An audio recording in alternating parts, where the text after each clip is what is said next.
آج کل شادیوں کا موسم ہے جس میں شرعی احکامات اور سادگی کو پس پشت ڈال کر رسم و رواج کی پابندی کی جاتی ہے، جس کی نحوست سے نکاح جیسا مضبوط بندھن بھی کچا دھاگا ثابت ہوتا ہے اور گھر اجڑ جاتے ہیں، حالانکہ رشتے ناطے مشکل سے بنتے ہیں۔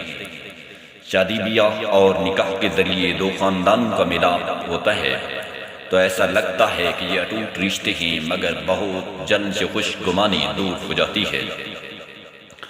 کچھ عرصہ گزرنے نہیں پاتا کہ ساری محبتیں نفرتوں میں بدلی ہوئی دکھائی دیتی ہیں۔ اکثر یہ نفرتیں طلاقوں تک پہنچ جاتی ہیں، جس سے گھر برباد اور خاندان بے رونق ہو جاتے ہیں۔ کیا اس غم دوران کا کوئی علاج بھی ہے؟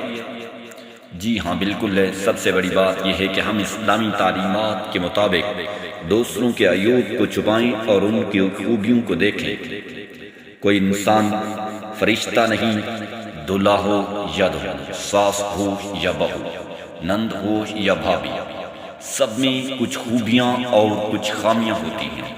خوبیوں کی حوصلہ افزائی اور خامیوں کو نظر انداز کرنا چاہیے، کیونکہ وہ ہوتی ہی نظر انداز کرنے کے قابل ہے، ان کی اصلاح نہیں ہو سکتی۔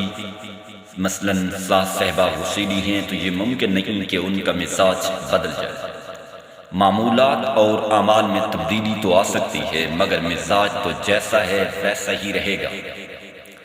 اگر ان کی وجہ سے اذیت ہوتی ہے تو صبر کیا جائے، انہیں بنیاد بنا کر جھگڑے نہ کیے جائیں، بلکہ ایسوں کو قابل رحم نگاہ سے دیکھا جائے اور ان پر ترس کھایا جائے، تحمل اور صبر کے ساتھ ان سے نباہ کیا جائے۔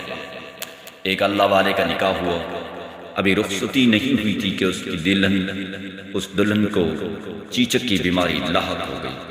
سارا جسم اور چہرہ دانوں سے بھر گیا۔ لڑکی کے گھر والے بڑے پریشان ہوئے۔ اس اللہ والے کو معلوم ہو گیا کہ دلہن چیچک کی وجہ سے بدصورت ہو گئی ہے اور اس کے گھر والے بڑے فکر مند ہیں۔ انہوں نے یہ خبر سن کر بہانہ کر دیا کہ میری آنکھیں دکھ رہی ہیں۔ مزید کچھ دن بعد اپنی بینائی کے جاتے رہنے کی خبر مشہور کرا دی۔ لڑکی کے گھر والے مطمئن ہو گئے کہ لڑکی کا عیب شوہر سے چھپا رہے گا، چنانچہ رخصتی کر دی گئی۔ اس اللہ والے نے اس طرح نابینا بن کر 20 سال بیوی کے ساتھ گزار دیے، حتیٰ کہ وہ فوت ہو گئی۔ تب اس نے اپنی بینائی کا اظہار کیا۔ یہ اس لیے کیا تاکہ لڑکی اور اس کے گھر والوں کو بھرم قائم رکھا جائے۔ آج ایک قصہ بڑا عجیب سا لگتا ہے، مگر اس دنیا میں ایسے لوگ بھی ہوتے ہیں۔ اللہ تعالیٰ ہم ایک دوسرے کے خامیوں پر چشم پوشی اور درگزر کرنے کی توفیق عطا فرمائے، آمین۔